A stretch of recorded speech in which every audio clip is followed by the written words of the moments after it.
সাধারণত আমি ব্যক্তিগতভাবে বাম হাত বিচার করি না, ডান হাত ধরেই বিচার করা হয়।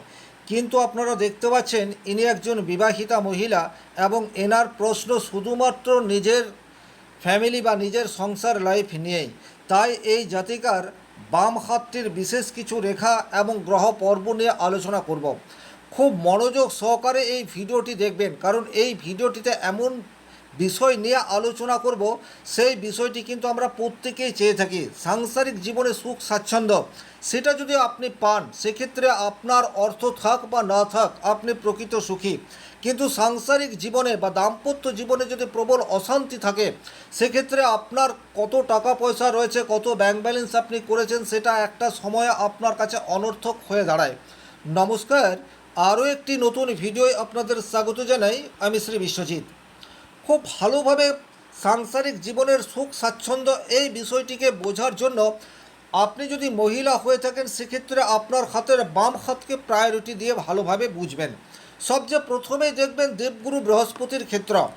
বৃহস্পতির ক্ষেত্র কেন, তার কারণ হচ্ছে মহিলাদের বাম হাতের বৃহস্পতি ক্ষেত্র আপনার স্বামী, সন্তান এবং সাংসারিক সুখ এই বিষয়ের অনেকটা নিয়ন্ত্রণ করে। তাহলে যে জাতিকার হাতটি আমরা নিয়েছি, আপনারা খুব ভালোভাবে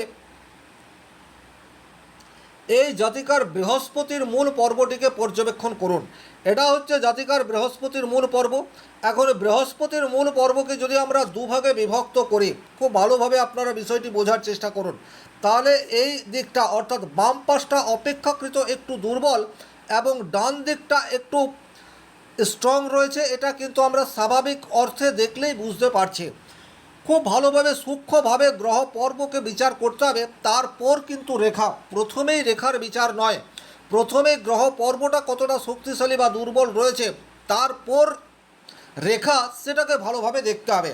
তাহলে খুব সহজেই কিন্তু আমরা প্রমিনেন্টলি বা খুব পরিষ্কারভাবে বুঝতে পারছি যে এই জাতিকার ডান দিকের অংশটি অর্থাৎ শনির দিকের অংশটি অপেক্ষাকৃত একটু ফোলাভাবে রয়েছে বা স্ট্রং রয়েছে, এটা বলতে পারি। এবং বাম পাশ অপেক্ষাকৃত একটু দুর্বল।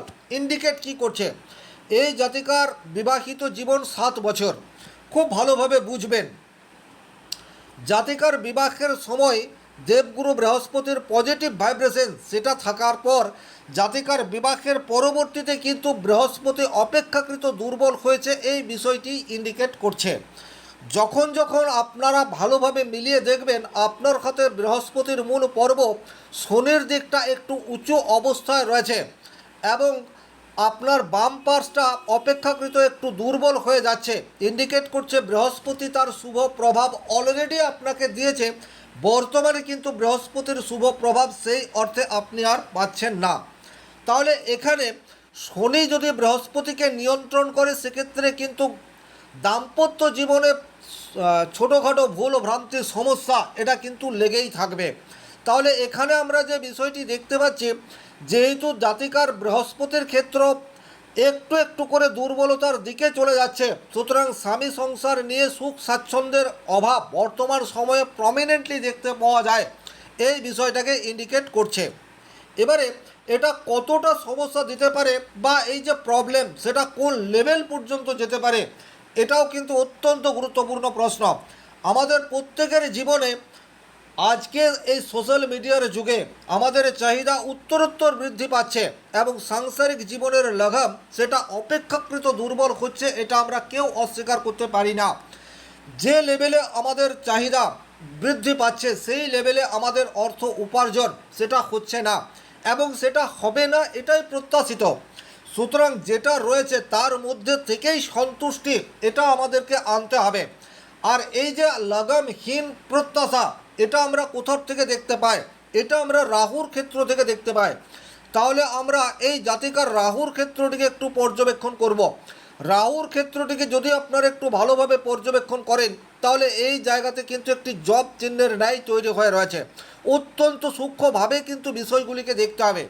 হস্তরেখা বিচার সেটা কিন্তু অপেক্ষাকৃত কুষ্ঠি বিচার অপেক্ষা অনেক বেশি কঠিন, কারণ এখানে প্রত্যেকটা ক্ষেত্রকে খুব ভালোভাবে দেখার প্রয়োজন হয়। তাহলে আপনারা রাহুর এই জায়গাটিকে দেখলেই দেখতে পাচ্ছেন এখানে একটা জব চিহ্ন তৈরি হয়ে রয়েছে। রাহুর ক্ষেত্রে যদি জব চিহ্ন তৈরি হয়, সেটা কিন্তু অতিরিক্ত চাহিদা এই বিষয়টাকে ইন্ডিকেট করে। রাহু এমন একটা গ্রহ যার মধ্যে কোনো সন্তুষ্টি নেই, আর রাহুর ক্ষেত্রে যদি জব চিহ্ন তৈরি হয় সেক্ষেত্রে আপনার কাছে যাই থাকুক না কেন সেটা আপনার সবসময় কম বলে মনে হবে, এবং আপনি সবসময় একটা কম তুলনাত্মক দিক আপনার মনের মধ্যে থাকবে, তুলনাত্মক বিচারধারা সেটাকে আপনি মনের মধ্যে পোষণ করবেন, আর এটা সাংসারিক জীবনে একটা প্রবলেমের জায়গা হয়ে থাকবে, এ বিষয়ে কোনোরূপ ডাউট নেই। তাহলে দেবগুরু বৃহস্পতি বর্তমান সময়ে অপেক্ষাকৃত দুর্বল এবং রাহুর ক্ষেত্রে জব চিহ্ন তৈরি হয়ে রয়েছে, তাহলে এই জাতিকার স্যাটিসফ্যাকশনের অভাব এটা থাকবে, এটা কিন্তু প্রত্যাশিত। এবারে আমরা যে ক্ষেত্রটিকে বিশেষভাবে পর্যবেক্ষণ করব সেটি হচ্ছে এই জাতিকার আয়ুরেখা এবং মস্তিষ্ক রেখা। কেন আয়ুরেখাকে দেখব? মানসিক সন্তুলন, রোগ প্রতিরোধক ক্ষমতা এবং কতটা উচ্চাসা রয়েছে সেটা কিন্তু আয়ুরেখা থেকেও দেখতে হবে। হাতের প্রধান রেখার মধ্যে অন্যতম রেখা হচ্ছে আয়ুরেখা। আপনারা আয়ুরেখাটিকে যদি একটু ভালোভাবে পর্যবেক্ষণ করেন তাহলে এই জায়গাটাতে প্রচুর রাহু রেখা দ্বারা কর্তৃত অবস্থায় দেখতে পাবেন।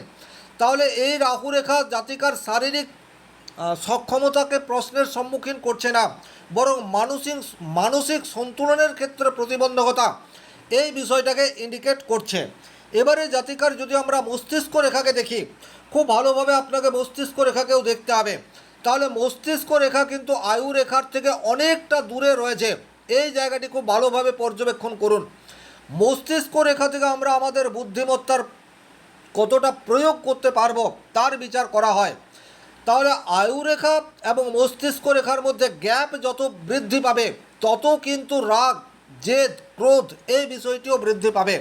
তাহলে এখানে আপনারা পরিষ্কার দেখতে পাচ্ছেন এই জাতিকার আয়ুরেখা এবং মস্তিষ্ক রেখার মধ্যে প্রবল মাত্রায় গ্যাপ তৈরি হয়ে রয়েছে। এটাকে কিন্তু মাঙ্গলিক দোষ হিসেবেও জ্যোতিষশাস্ত্রে উল্লেখ রয়েছে। আপনারা আপনাদের খাতের সাথে মিলিয়ে দেখতে পারেন, যদি আয়ুরেখা এবং মস্তিষ্ক রেখার মধ্যে অধিক মাত্রায় গ্যাপ আছে সেক্ষেত্রে কিন্তু আপনার মধ্যে রাগ, জেদ, কাঠিন্য এই বিষয়টি প্রবল মাত্রায় রয়েছে, যেটা সাংসারিক জীবনে সুখ স্বাচ্ছন্দ্যের পথে প্রধান বাধা। এ বিষয়ে কিন্তু কোনোরূপ ডাউট নেই। মানিয়ে চলার ক্ষমতা সেটি অপেক্ষাকৃত লোপ পায় যদি মস্তিষ্ক রেখা অনেক বেশি গ্যাপ তৈরি করে দেয়। এই যে মস্তিষ্ক রেখা বা ব্রেন লাইন সেটা কিন্তু বৃহস্পতি এবং মঙ্গল দ্বারা প্রভাবিত হয়। তাহলে এখানে বর্তমান সময়ে বৃহস্পতি অপেক্ষাকৃত দুর্বল রয়েছে। তাহলে এই জাতিকার যে চাহিদা বা এই জাতিকার যে সমস্যা সেটা কিন্তু এই জাতিকা নিজেই ক্রিয়েট করবে। নিজের বুদ্ধি বা নিজের বিবেচনার উপর নির্ভর করেই এই জাতিকা নিজের ফ্যামিলিকে কন্ট্রোল করার চেষ্টা করবে। আর এই আয়ুরেখা এবং মস্তিষ্ক রেখার মধ্যে গ্যাপ প্রবল হলে অত্যন্ত স্বাধীনচেতা মানসিকতা এই বিষয়টিও বুস্ট হতে থাকে। তাহলে এই জাতিকার মনের মতো যখন কিছু তার ফ্যামিলিতে ঘটবে না তখনই কিন্তু প্রবল অশান্তি, প্রবল সমস্যা ইন্ডিকেট করবে। এবারে এই জাতিকার মঙ্গলের ক্ষেত্রটিকে খুব ভালোভাবে যদি পর্যবেক্ষণ করা যায় তাহলে মঙ্গলের ক্ষেত্রটি যে খুব স্ট্রং রয়েছে বা মঙ্গলের ক্ষেত্র যে খুব অশুভ অবস্থায় রয়েছে তা কিন্তু নয়। তবে মঙ্গলের এই ক্ষেত্রে এই যে একটি ক্রস চিহ্ন তৈরি হয়ে রয়েছে, এই ক্রস চিহ্ন কিন্তু প্রবল নেগেটিভ ইন্ডিকেট করে থাকে। তাহলে হিতাহিত জ্ঞান শূন্য পরিস্থিতি তৈরি হয় যখন এই জাতিকার নিজের কন্ট্রোল হারাবে, তখন কিন্তু এই জাতিকাকে নিয়ন্ত্রণ করা কোনো মানুষের পক্ষেই সম্ভবপর হবে না।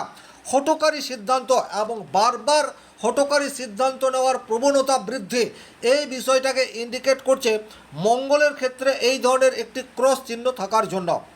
আবার যদি আপনারা এই জাতিকার শনির ক্ষেত্রটিকে দেখেন, কারণ বৃহস্পতি এখন শনির দিকে চলে আসছে, তাহলে শনির ক্ষেত্রেও কিন্তু এই ধরনের একটি আড়াআড়ি রেখা দেখতে পাওয়া যায়। শনির ক্ষেত্রে আড়াআড়ি রেখা সেটাও কিন্তু খুব শুভ নয়। তাহলে সামগ্রিকভাবে আমরা কি দেখতে পাচ্ছি যে এই জাতিকার সাংসারিক জীবনের সমস্যার একাধিক কারণ সেটি কিন্তু এই হাতের মধ্যে পরিলক্ষিত হচ্ছে। তাহলে কোন সময়ে এটার নেগেটিভ ইম্প্যাক্ট সবচেয়ে বেশি মাত্রায় পড়বে এটা কিন্তু অত্যন্ত গুরুত্বপূর্ণ বিষয়। তাহলে এই প্রশ্নের উত্তর কিন্তু জাতিকার বয়স থেকেও আমরা নির্ধারণ করব, আর গোচরে সেই গ্রহটি কোথায় অবস্থান করে রয়েছে সেই ক্ষেত্র থেকেও আমরা দেখব। তাহলে বর্তমান সময়ে দেবগুরু বৃহস্পতি যখন আপনার কাছে এই ভিডিওটি পৌঁছাচ্ছে তখন কর্কট রাশির ঘরে রয়েছে, যেখানে দেবগুরু বৃহস্পতি উচ্চস্থ হয়। তাহলে এখন কিন্তু বৃহস্পতির শুভ প্রভাব থাকছে।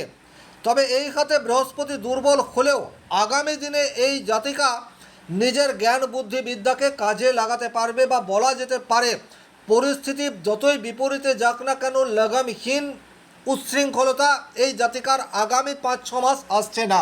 কিন্তু তারপর শনিদেব যখন মেষ রাশির ঘরে প্রবেশ করবে, সেটি 2027 সালে, তখন কিন্তু এই জাতিকার প্রবলেমের মাত্রা সেটি অধিক হবে। তার কারণ শনিদেবের এই জায়গাটাতে এই যে নেগেটিভ সিম্বলগুলি তৈরি হয়ে রয়েছে, আর গোচরে সেই শনি যখন তার নিজ ক্ষেত্রে অবস্থান করবে, তখন এই জাতিকাকে নেগেটিভ ইম্প্যাক্ট বেশি মাত্রায় দেবে।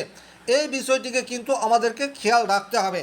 এবং যদি আমরা বয়স ক্যালকুলেশন করে থাকি, সেক্ষেত্রে কিন্তু হাতের বিভিন্ন জায়গা থেকে আমরা বয়স এই বিষয়টার ইন্ডিকেট করব। তাহলে এখানে জাতিকার সমস্যা সমাধানের উপায় কি? অবশ্যই এই জাতিকার সমস্যা সমাধানের উপায় হচ্ছে মাঙ্গলিক যোগ যে প্রবলভাবে তৈরি হয়ে রয়েছে, তার একটি প্রতিকারের ব্যবস্থা, এবং একই রকমভাবে দেবগুরু বৃহস্পতিকে স্ট্রং, এই দুটি ঘটনা যদি জাতিকা একসাথে করতে পারে, সেক্ষেত্রে কিন্তু এই জাতিকার নেগেটিভিটি কমবে। জাতিকার করণীয় কি? হনুমান চালিসা নিয়মিত পাঠ এবং মেডিটেশন।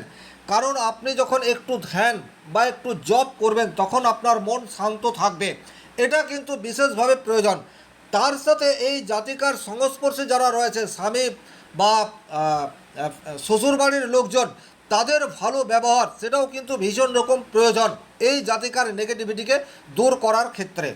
তাহলে এইভাবে কিন্তু আপনারা বুঝতে পারেন আপনার খাতে কী ধরনের গ্রহ কম্বিনেশন বা রেখার বৈচিত্র্য থাকলে সাংসারিক জীবনে সুখ স্বাচ্ছন্দ্য এটা আসতে পারে। তবে খাতের নেগেটিভ অবস্থা যতই থাক না কেন, আপনি যদি আধ্যাত্মিক পথের পথিক হয়ে থাকেন, আপনার যদি ঈশ্বর বা দেবদ্বিজের প্রতি ভক্তি বিশ্বাস থাকে, সেক্ষেত্রে অনেক সমস্যার স্থায়ী সমাধান আপনি নিজেই করতে পারেন। এই বিশ্বাসটা আপনার প্রয়োজন। এই ছিল এই ভিডিওটির মূল আলোচ্য বিষয়। ভিডিওটি ভালো লাগলে লাইক করবেন, কোথাও কোনো প্রশ্ন বা সংশয় থাকলে কমেন্ট বক্সে লিখে জানাবেন, আর চ্যানেলে নতুন হয়ে থাকলে সাবস্ক্রাইব করে পাশে থাকা অল নোটিফিকেশন বেল আইকনটি প্রেস করে দিন। আজকের মতো বিদায় নিচ্ছি। ভালো থাকুন, সুস্থ থাকুন, ধন্যবাদ।